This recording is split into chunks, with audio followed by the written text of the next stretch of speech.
name is Arturo Soriano. Welcome back to Victorious Voices. We're here to elevate, support individuals with lived experience. Individuals that were once labeled liabilities in their communities, now doing everything in their power to dismantle the school to prison pipeline and build healthy communities. Quote for today: the worst prison you could live in is in fear. Let's start with the check-in. Your name, how you feeling, and if you had one superpower, what would that be? My name's Melissa. I'm feeling motivated, excited, and really happy to be here. If I had one superhuman power, it would be mind control, but not like mind control of controlling other people. Like that's too much work. But being able to control myself, which is something that I've learned through coping skills, through emotional regulation, to really be able to harness that ability to control my thoughts, control my emotions, control my reality, my experience. For that, with that, I don't have to be sad if I don't want to be. I have self-care, I have social support, I have other skills, other things that I can do so that I don't have to feel that way. So I think, if we have that, if we can all learn that, I wish it was like taught in like grade school, but it's not. But just how to like check in with yourself, see how you're doing, and really like when it comes to trauma, which is what we're all about here, is healing from trauma and helping others heal too. And that is so important because so many of us are walking around with unhealed, unexamined traumas. We don't have the skills. We have super negative narratives, what we talk to ourselves about, self-blaming, self-limiting thoughts, all those things. If you allow them to just take over the mind space in your head, that is your reality. You're not going to be able to see what you have to be appreciative over gratitude. We know how important gratitude is in the work that I do. So being able to control your own mind, you get to control your own thoughts, your own emotions, your own destiny. What you put in the work towards accomplishing, you will do, including your own healing. Thank you. And my name's Arturo. I feel motivated. And if I had a superpower, it would be a magic wand. And this wand would go around to the communities and everybody that's been impacted by trauma. I'd be like, heal, That'd be nice. Luis, heal, right? And so that's what that magic wand would do. Speaking of trauma, we've experienced since COVID-19, I feel now we're feeling the aftermath to that. And what does that mean? In particular, with the youth that we're serving, individuals and families, everyone was given a laptop. If you could learn, you could learn. If you can't, you can't. If you're a parent, and if you could teach them, you can. If you don't got technical skills, then sorry. And so we're in this whole digital era where I believe that was part of the aftermath that we're experiencing now. What are we experiencing? We're experiencing cyberbullying. We're experiencing traumas in the schools, incidents, behavioral. Low self-esteem, people, if you don't have enough likes on that one pic, that one selfie that you posted in the bathroom, then it affects your self-esteem and you have a crappy day. Everybody's living someone else's life, particular on social media, YouTube. I want to belong. I want to be that person. And everyone's walking around like zombies, right? And it's dictating their lives. That's including the adults too. Before we did this podcast, I had my phone, my keys, and hey, just wherever my phone's at, I know I'm gonna come back and get that, right? Their whole lives now. Everything's in it. Yes, yes. And so can you introduce yourself and give us some background on who you are? Absolutely. I'm Melissa Guaderrama. I'm a licensed marriage and family therapist, licensed here in California, born and raised SD native. I went to school. That was a pretty interesting experience because a lot of people from San Diego never leave. So I went to Penn State and got to experience that. Was heavy in research, but really wanted to come back and work with people in this sort of setting. I've always been the kind of therapist that I want to go where I'm needed most. Like to me, I don't want the easy way out. This is mental health and I'm here to help and heal. That's how I stumbled upon youth empowerment. It not stumbled upon at all. I think it was a calling. There was something was out there. There was magic in the air that brought me here because what I do for you guys, I feel very rewarded in what I do for youth empowerment. So half of what I do here is I'm here to support the staff. So one-on-one therapy sessions. We have lived experience mentors that are credible messengers, but they're credible because they have their own trauma. They wouldn't be as effective at this work if it wasn't for that. But what that means also is that they need more support. I run process groups on a weekly basis, coping skills, talking about reframing situations. What are your self-limiting beliefs? How are you getting triggered vicariously through your mentees because you went through the same thing, and now they're going through it, and you can't help but reflect back on those traumatic memories. And here you are, you're at work needing to be the mentor, so I'm here as that support, to help them kind of learn the coping skills, but just stay regulated because this is hard work, as you know. Yeah, thank you. And by the way, you came to the right organization. Like, we're grateful to have you here, be present, being able to support our staff. They're doing hard work, boots on the ground, 5 days out the week, in schools, after school programs, working with the adult population. And when you're working with this population day in and day out, all those vicarious traumas you talked about, and those individuals are experiencing the complex, acute, and the chronic that goes to that. And so that becomes their trauma. And sometimes that rubs off on the staff members because they have that same shared lived experience and that background. And so I've seen it in action already with the staff because I used to be the so-called therapist, right? I have no license, but everybody would come to me, and I try to do my best and support. And I'm a big believer in the therapeutic community, and I'm all about traumas, its impacts, and its healing. And so to have you here professionally, being able to support and build and grow and elevate, I've seen it in action, and like my heart warms when they come to me and tell me that. And you know what, Melissa's the bomb. She's making happen. I feel better about myself. Like, okay, I'm moving forward. Like, I'm gonna do the damn thing, right? And so I'm like, okay, Love it. this is working. Thank It's you. working. Thank you. That means a lot. And it wasn't chance that I crossed roads with you guys because it feels like I should have been here. I just jumped on in, but you guys accepted me with open arms. I got jumped in at your wedding, and I've been family with you guys ever since. So I d- this I've never felt so appreciated as much as I do, and here, because I know that the work that staff and YE does is so invaluable, and it takes a toll though if you don't have healthy boundaries, if you don't have coping skills. It can be really hard, and you stand to get re-traumatized, and then that pulls away from the energy that you have to invest back into your mentees. So I'm here to buffer and support, but they're the ones that are doing the work, and working with these mentees one on one. It's amazing what they do. I'm so taken away.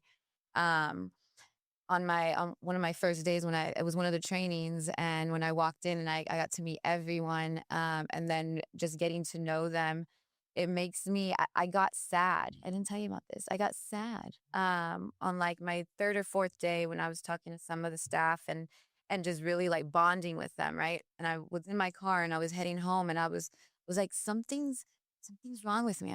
My feelings will I think about, like, what is it? I need to get to the bottom of this feeling because I feel super happy to be here. I feel like, this is where I should be. Everyone, is super like friendly, and like they've really taken me in. Like, what is it? And it was that I couldn't fathom what it would have been like life without these mentors that are now at YE, that were locked up, that were lifers, And now it's like I got to see everything that they do before knowing their stories. And I kind of like to do that. I like to go in a little lela, like I don't know nothing, but just because I want it to be, I don't like, I did go on the website and stuff, but I want to get to know people like that. And when I did, that's what I was sad about, because they were telling me their stories, and just to know, like, there could have been a chance that they wouldn't have been doing this work and impacting the lives of their mentees in the ways that they do, and just being, like, friendly, loving coworkers here to help out. Like, that it's really sad to think that, the majority of the staff would be locked up right now as opposed to doing what they're doing right now. So, Wow. I'll tell you. Wow. And you're talking about individuals doing 43 years, 30 years, 25 years, 32 years. And that's what we're about. We're about supporting like our participants going into the program and then seeing where they're at. And look, an opportunity to grow if you really want to work with youth empowerment, then guess what? You could be a staff of youth empowerment, Mhm.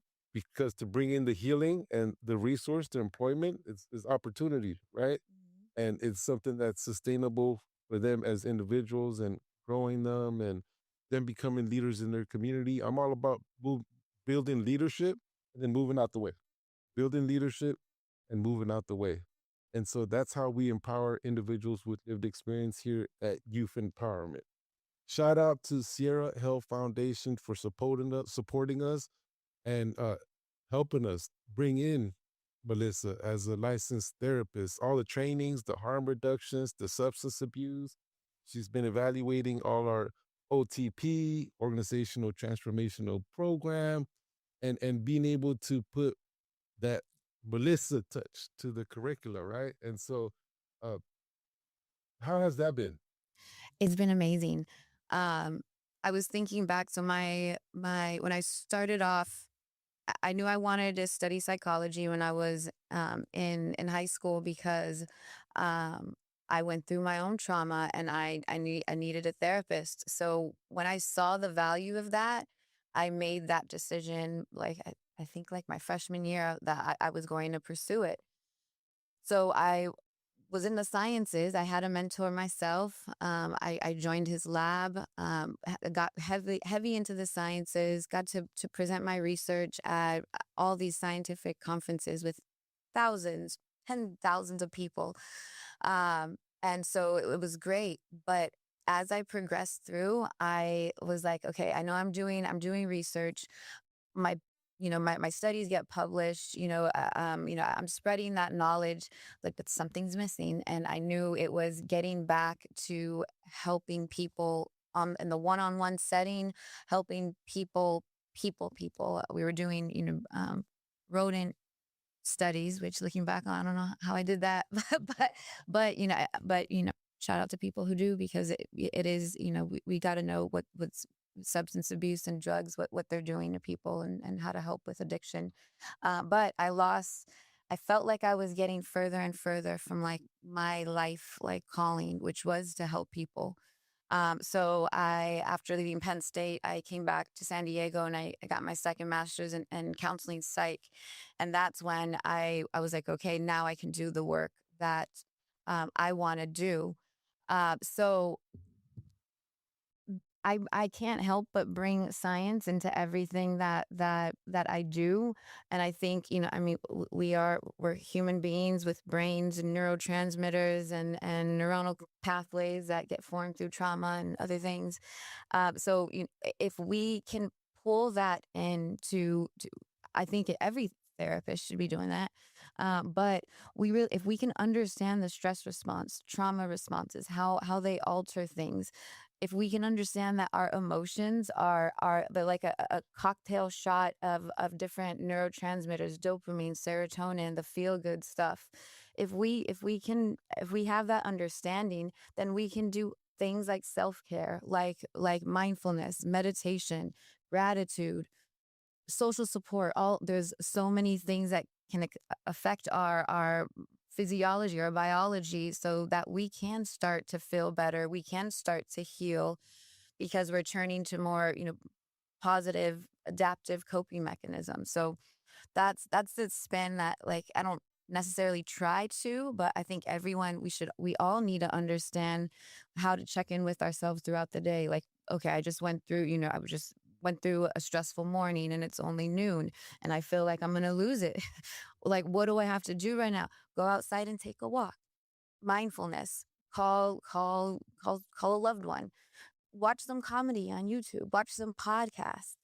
Do things in those moments to snap you out of those feelings, those thoughts. And if we let our thoughts control us, then we're tapping into, painful memories, harmful messages from childhood, from trauma, from, people who have treated us in abusive ways. So that's, I think, like how my spin that I put on it. But one thing that I've realized is that I I'm a healer in my true essence. I'm a healer, but I found a job as a therapist. I've always had that calling. I was bullied when I was young, like brutally. So I always was looking out for the small guy, for the person, the more vulnerable populations. Like, to me, like, why help people who don't need it, who have everything that they need? I want to help people who, they were abused as children, or they didn't have unconditional positive regard. They, all these struggles, especially in children, the most innocent beings, which the youth that we work with, the majority of them have at least one trauma, if not more. And so, I'm very protective of children. I have two of my own, but I'm protective of all children because they didn't ask to be born, for one. And unfortunately, when there's parents who bring kids into this world, and they're not ready, or they have their own issues, their own unresolved trauma, it trickles into generations and generations. So yeah, that's what I think I bring. And thank you for that. And so the organizational transformational program, we've been talking about it for 2 years. And so Melissa came on board. We'll be launching next year, 2025. The modules, the trauma informed care code of conduct, credible messenger mentorship, how to engage into the community, communication, organizational culture, and substance abuse.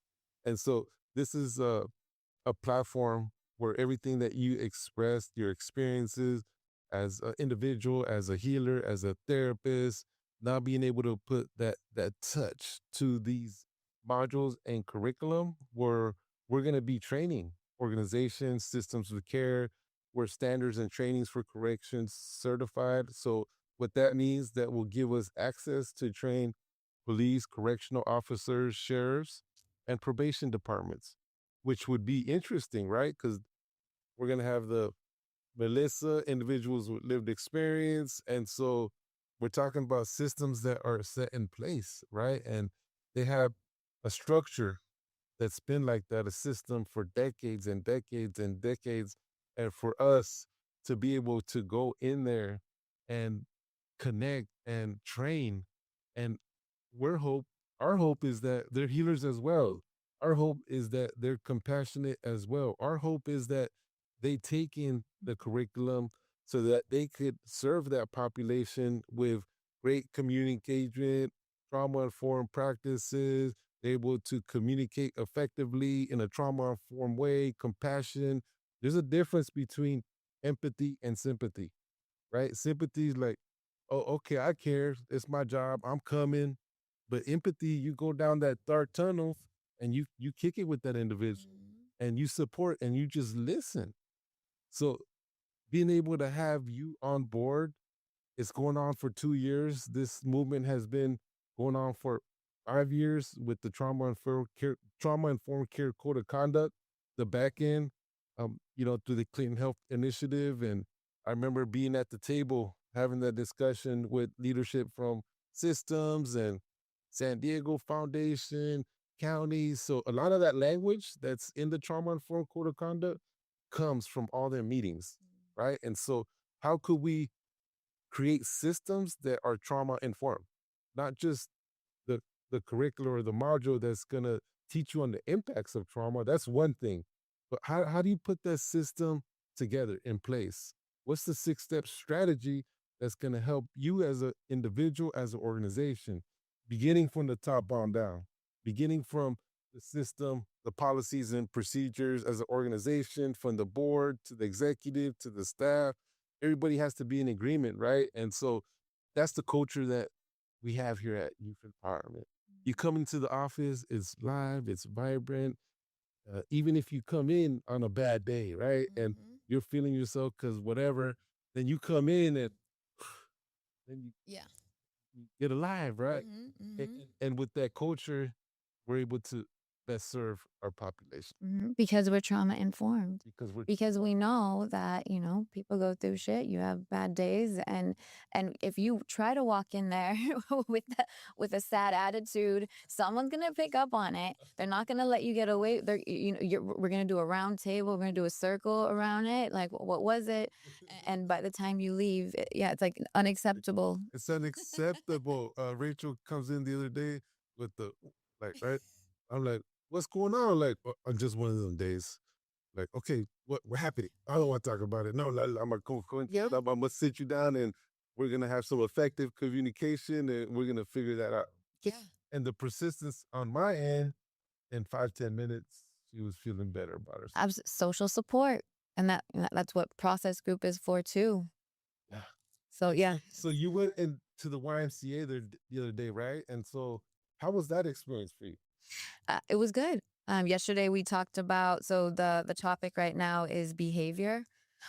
So again, you know, I always try to put the science spin on things. So I brought the 4F, so fight, flight, freeze, fawn. So we all know fight, flight. We know those responses, those stress responses. The newer ones, freeze, and the newest, fawn, based on the research, all empirically backed up. But these are the 4 stress responses that I wish we all could understand, because when you get to tens, when out of 10 in, so fight, flight, we know those stress responses. We know they've been around. We understand what they mean, but the 2 newest ones are freeze and fawn. And so understanding these 4 stress responses for the youth too is so super important, because, you know, like if they have gotten into trouble, if they've made some mistakes, the majority of the mistakes I think that we make when we like lost it is when we're at those 10 out of 10 in those 4 stress responses. What's important to realize, and what we're talking to the kids about too, is like if you ask yourself, when you're stressed, do you recognize how your breathing is? Like if it changes or what happens? We probably don't, because we're in here, and we're not tapped into what our body's doing, but we don't breathe the same. We don't breathe correctly. A lot of times we're holding our breath, our muscles are tense. And when that's happening, we're cutting off oxygen and blood flow to our brains. You do that, then your prefrontal cortex, which in the youth that we serve all the way up until 24, because the prefrontal cortex doesn't fully form until 25. And so it's already underdeveloped in youth. Okay. It's developing. And so if we cut off that circulation, that's where you make your decisions. You're not going to be able to make the correct decisions when you're in that zone. So if we can all understand why coping skills and why self-care, it's important, because you don't want to have to go to a 10 unless it is life or death, right? But you also have to know, like, you know, the freeze response, for example, deers caught in headlights, you know, a lot of them get run over. But we have to, if we don't stop ourselves before we get to that 10, we're going to end up either choosing a stress response that's not appropriate for that situation. For example, you don't want to freeze when you hear gunshots completely, right? You got to get out of there. Right. So we have to, going to a 10 isn't good, because if we need to get to like an 8 or a 9, we need to be able to stay there so we don't completely lose that ability to decipher, is this really truly unsafe, or is it emotionally unsafe? And if it's emotionally unsafe, then we can work on those emotions. But you first have to be able to do the breathing and all that. So we went around. We some of the youth shared some of the mistakes that they feel that they've made when they were at a 10, and we kind of opened up, talked about it, and shared like what could you have done instead of doing that thing that got you in trouble or doing that thing that got you arrested. What are some things you could have done that would have made your path less difficult than it ended up being because you didn't use skills in that moment and you got there. I'm going to give a narrative example. I'm not going to name the school. And so we're at this school and we're there for a peace treaty to have a conversation with some leadership. So it could be identified. So there could be some type of treaty in the school, peace in the school, peace in the school, better education that trickles down to the community.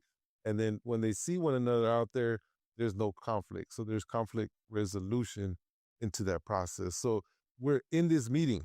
And so there's five of us, about 10 kids, and there's this kid that is just moving, grooving, impulse. You can see the impulse like there, the Fancy. here, angsty, and he grabs the phone that's there. So we weren't able to see him at that point. And so he dials 911, right? And so here comes the staff, like running in, like who? And I'm like, that wasn't us, but that phone was there. And so he admitted to it. And so that gave me the opportunity to identify and work with them. Why are you feeling so anxious? Like, what was the impulse control that you experienced right now? What did you go through to make that decision? Right. And then when he did it, he wasn't thinking about it. He Right. just did it. Mhm. But that gave us the opportunity to really build and talk about the life decisions and coping skills and what you're gonna do in the future, or do you feel remorse for doing that? And so it gave us that platform to do that. And you were able to do that because you're trauma informed, trauma sensitive, spirits that you're so you picked up on like that was different. Like I wonder what made him do that. And then once you dug into that, so what stress response out of the fight, flight, freeze, fawn? Which one was activated for him? Flight, Yeah, like yeah. Come get me. Come get me out of here. I need. hey, not call 911, Mhm. call the fire department, like whoever. I need to get the hell out of here, right? I need a faster. I need a praise.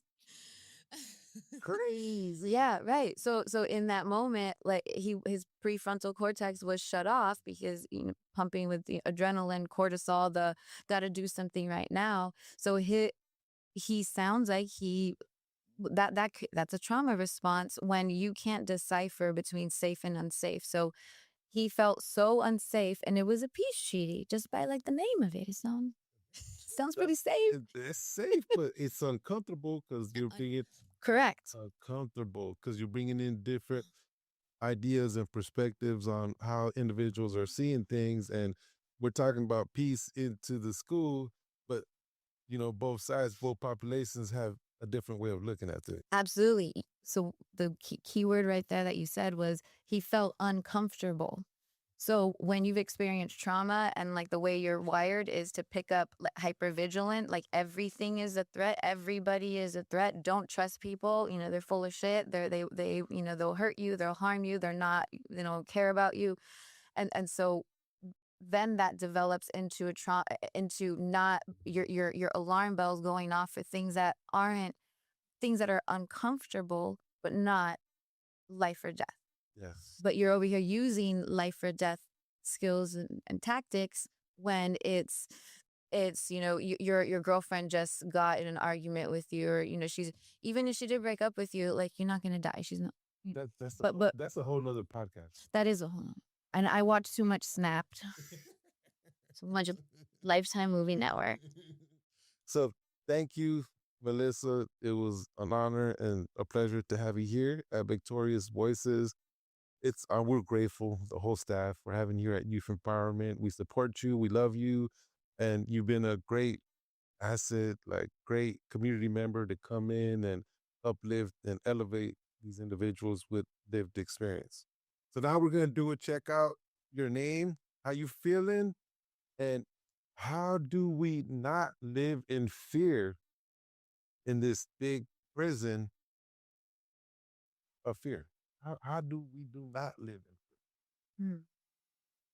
Melissa, I'm feeling accomplished and sh- mind control. Control your own mind, control your own thoughts, even, you know, whatever those fears are, tapping into them and asking yourself, are they realistic fears? Do I have anything to back that up with evidence that that's really a threat?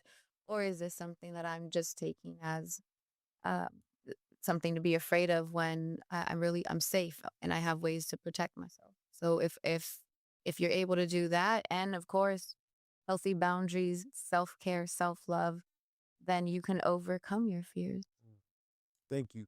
My name is Arturo. I feel peaceful, and in life, I either accept something, I reject it, or I suspend judgment in everything that I do. And so, a lot of the times, if I don't have the facts, and I just suspend judgment, and I just suspend it and don't make a decision. And so that way, I'm not in the mix of the discussion, and I'm accepting something that might not be a possibility. I always big on research. Like me, and my son Joshua are like that a lot. Like someone will throw out facts allegedly, and then, well, let me do my research on it. Let me, Checkers. yeah, fact checkers, right, and see if that's true or not.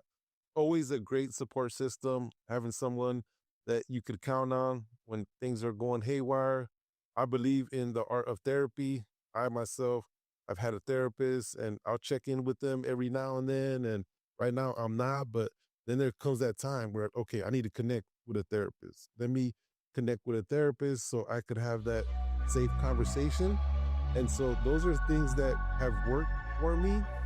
I already lived in prison most of my life. I'm not trying to live out here in fear in the outworld community in prison. So thank you, everybody that's were present. We'll see you next time on Victorious Voices.